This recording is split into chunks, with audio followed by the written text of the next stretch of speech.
Yeah. I've been itching to go for like 2 hours and I'm just like, I've never been this nervous to perform something. So I'm a comedian. But I'm not going to do comedy.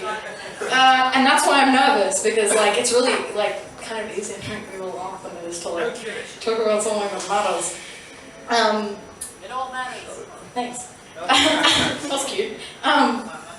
Yeah, so this is something that matters. I'm a dance teacher, and this is drawn from something a 16-year-old student of mine mentioned to me, and I sort of went, oh, shit. So this is rarely a thing I talk about, and I'm gonna. Here it goes. This is on behalf of rural teenagers gunning for something bigger. Love someone who escaped. I grew up in a town of 175, and most of them were sheep. Okay. Going on fence-following adventures was embedded in our blood. As long as you take the dogs with you, our biggest threat was summer's long grass and snakes. In our bush, our imaginations were our best damn toys, because God knows I'd fallen out of enough trees to make me terrified of heights, but that didn't stop me. So I learnt to imagine the ground wasn't there. There are certain things you can't imagine happening when you get out. Small communities might feel safe for a kid, but it doesn't always feel right. At least we knew everyone, so if anything ever happened, I was the first to dob, always a loudmouth. High school was all house parties and swag campouts, but we couldn't get into the pub because the bouncers knew our moms.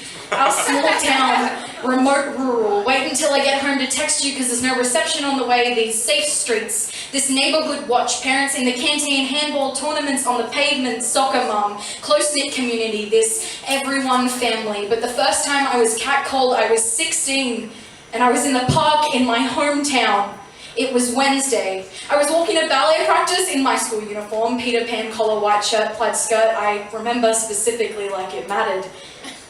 A man who was at least in his 40s asked me where I was going. Now, I might have been brought up with sheep for friends, but Mum taught me about country kindness. Mentality told me to be polite, so I told him ballet, smiled, and got on my way. When I finished dancing that evening, he was waiting outside of my dance class. I walked home and he followed behind me, told me I should show off my dancer's legs a little bit more, told me my dancer's legs were going to help me land a man one day, before I disappeared behind the reserve and found a way home that he couldn't follow me, and I didn't tell my mum. Always a dobber, rural gossip, moved quicker than the Snowtown traffic, so probably someone knew him. So I kept my mouth shut. I'm 19 now, and those words still claw up my throat and grip it like a vice you can't shake off. Terror. When I was 17, a man in the street in Sydney called me Sweet Thang, and when I didn't answer, he called me a bitch. When no one around me said anything, he followed me onto the bus and sat behind me for an hour playing with my hair. The bus driver didn't kick him off when I told him what happened. He said he couldn't refuse entry based on something he'd chosen not to see. One of my 14-year-old students was walking into a concert hall from our bus when someone shouted she had sexy arms. She said thank you before I had the chance to explain to her that it's not a compliment. How on earth can we expect to be comfortable with these words? Hearing these words from someone we love when getting hurled them from the street is like a shot to the face at 16. I learned that it doesn't only happen in the city. At 18, I learned that we text our friends when we get home safely for a reason, and now I'm 19, and I don't have dancer's legs anymore. But I've still got an active imagination, a severe fear of heights, and snakes are still my biggest threat, but here, they don't hide in the long grass and they're out way past summer. I don't blame Mum for being so happy when I joined a gym so that I could be strong enough to fight someone off if I needed to. But Mum, I shouldn't need to. This is preventable, and that means we all are responsible for preventing it. Instead of teaching our children to be careful and safe and not out too late and always travel in pairs, we should be teaching them not to attack each other. When I explained this to her, Mum told me that I should try as damn hard as I can to change this world, but unfortunately, this is how it is right now. And right now, I shouldn't walk home from the station after dark. No matter how hard we try to reclaim the night, we can't reclaim what we can't see, so we've got to turn on the lights. Country towns make you aware of that. What happens behind closed doors should not scare us half as much as it should. There were 4 domestic shootings within a 30-kilometre radius of my house last year. Violence isn't just a problem for the people we see on TV screens and death tolls from other countries. It's happening in our backyards, rural Australia, for small towns that claim to be so damn safe, you sure do scare scare me. When I went home last, a man in his 50s came up behind me at a local pub and grabbed a handful of my ass cheek from under the bottom of my skirt and offered me a drink. Horrified, I went to tell one of my friends, and it seems I'm not the only one the country mentality stuck with, because they got excited. And if that had happened in Sydney, I like to think my friends would have had something other to say about it than, "Did you get his number?"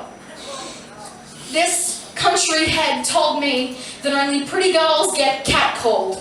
Only pretty girls get catcalled like it was some sort of validation my self-worth depended on. Only pretty girls get shouted at by strangers. Only pretty girls suffer this fate. When you look through these eyes, it isn't very pretty. We need to make this okay to talk about, especially if it makes you uncomfortable. I'm down here in fem-Nazi, and I'm fucking sorry that my quiet nature doesn't match my loud resistance to violence.